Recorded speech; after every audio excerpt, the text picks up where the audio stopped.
I was out by the barn, sweat dripping down my neck as I hammered a new post into the ground on our family ranch outside Ridgewood, Colorado, when Emily came storming up the path, our 2 border collies at her heels looking just as pissed. Her jaw was locked tight, eyes blazing. "Jack, they just showed up. 3 of them from that snooty Oakwood Estates HOA. Acted like they owned the damn place." I set the hammer down slow. "We're not even in their development. What the hell did they want?" Emily crossed her arms, voice low and sharp. "Code violations," they said. The lead one, Barbara Kensington, calls herself compliance director, started lecturing me about our barn being unauthorized aesthetic modification. Waved her little clipboard like it was the Constitution. Said if we didn't repaint it, approved taupe within 30 days. Daily fines start at $500. I let out a low chuckle that didn't reach my eyes. Middle-aged, bleached bob, giant sunglasses hiding beady little eyes, and the permanent sneer of someone who gets off on power trips. Classic HOA Karen. Oakwood Estates was 2 miles down the road, a shiny new subdivision full of cookie-cutter McMansions where folks paid big money to be told what color their welcome mats could be. Our 180-acre ranch had been in my family since the 1800s, long before planned communities were a twinkle in some developer's eye. But these clowns weren't stopping at suggestions. "They threatened you?" I asked, feeling that old sheriff instinct kick in. She nodded. Said if I didn't cooperate, they'd escalate to liens on the property. One of the guys with her cracked his knuckles and muttered something about how holdouts always regret it. They thought I was alone. Didn't know the county sheriff was out back. That did it. I wiped my hands and headed for the porch. Sure enough, a bright yellow notice of violation was taped to the door, my name misspelled as Harlan instead of Harlan. Article 7, Section C, Exterior Modifications without board approval. They even claimed our ranch fell under their expanded community vision because of some voluntary annexation paperwork. Voluntary, my ass. As county sheriff for 15 years, I'd seen plenty of bullies. But HOA enforcers trying to muscle their way onto generational land? That was a special kind of stupid. These people hid behind community standards and protecting property values while acting like mini dictators. I pulled out my phone. "Deputy Ruiz, I need everything on Oakwood Estates HOA, meeting minutes, complaints, the works. And pull the porch camera footage from today." By the next morning, the file on my kitchen table told the real story. They'd been targeting properties on the edge of their development, older folks, widows, families who inherited land. Fake citations, escalating threats, then pressure to sell cheap to affiliated developers. A spreadsheet labeled Boundary Expansion Phase 3 had our ranch listed under high-priority acquisition targets. Forged signatures, including mine, on annexation forms. And kickback emails hinting at payments from a Houston developer for every successful compliance. These clowns are running a shakedown operation dressed up as Neighborhood Watch. I told Emily, my blood simmering. The real genius move? They'd filed county paperwork claiming community consensus for expanding their HOA boundaries to swallow adjacent ranches. Problem was, their own bylaws required notarized resident approval and public hearings, none of which happened. They just made it up, confident that regular folks would fold under the paperwork avalanche. Not this time. I called the county zoning office and legal counsel. By afternoon, we had a meeting. I laid out the deed to our land, clean title, no covenants, no HOA nonsense for over a century, plus the forged docs and camera evidence of them trespassing and intimidating Emily.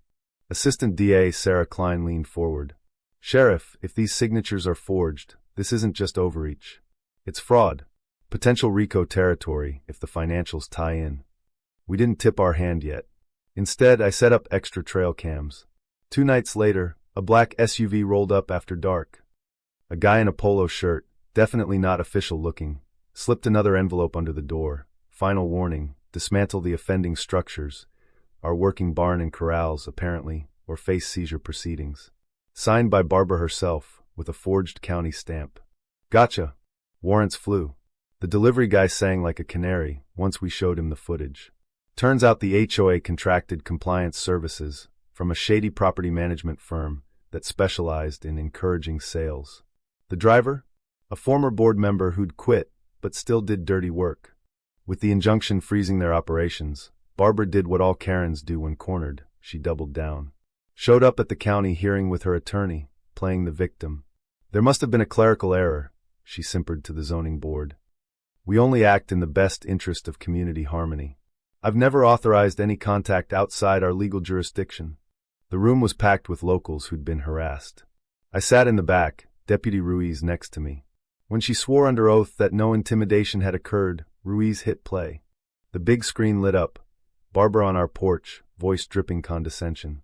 "Ma'am, you seem to misunderstand how civilized neighborhoods function. Cooperate, or the daily fines will make you wish you had." The knuckle-cracker loomed behind her. Some people need a little persuasion to see reason. The silence was beautiful.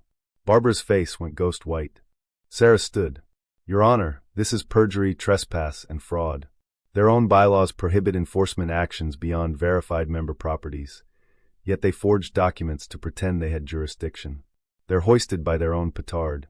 The judge didn't even blink. Contempt noted. Criminal charges approved. The dominoes fell fast after that.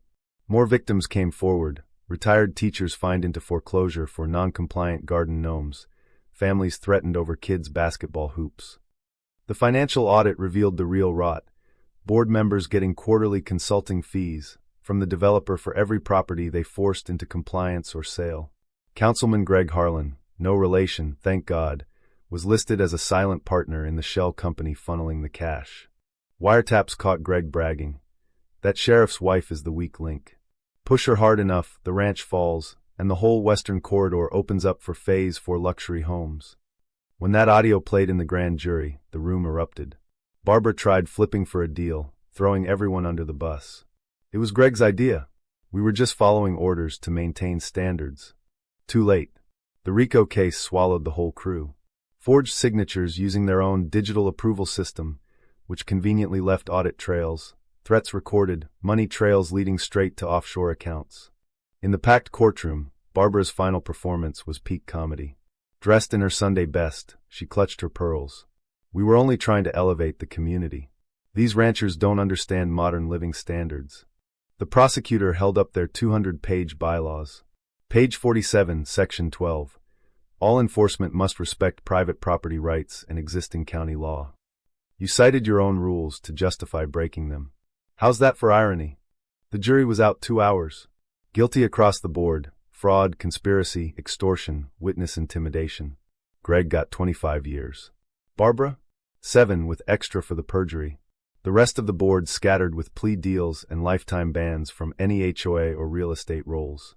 The Oakwood Estates HOA was dissolved by court order, turned into a voluntary neighborhood watch with zero enforcement power. No more fining grandma for her flower beds or bullying ranches into beige submission. Restitution fund paid back every bogus fine, and then some. Back on the ranch, Emily and I sat on the porch as the sun set over the fields, new security cams humming quietly. The air felt lighter, like the land itself could breathe again. We hosted a big barbecue for all the families who'd stood up. Stories flowed, some angry, some laughing at how ridiculous it all got. Old Man Thompson, who'd almost lost his place over excessive livestock odor, raised his beer. To the sheriff who reminded these control freaks that rules cut both ways. I didn't need a speech. The message was clear: when busybodies weaponize community to grab power and cash, eventually their own system bites back. So here's the question for you. In a world full of HOAs turning neighbors into hall monitors with clipboards, who really abuses power? The ones enforcing made-up rules on land that was never theirs, or the folks who finally used the real law to push back? Was Barbara and her crew just doing their job, or did they get exactly the karma they earned for playing God with other people's lives? Drop your thoughts below. I'm reading every one.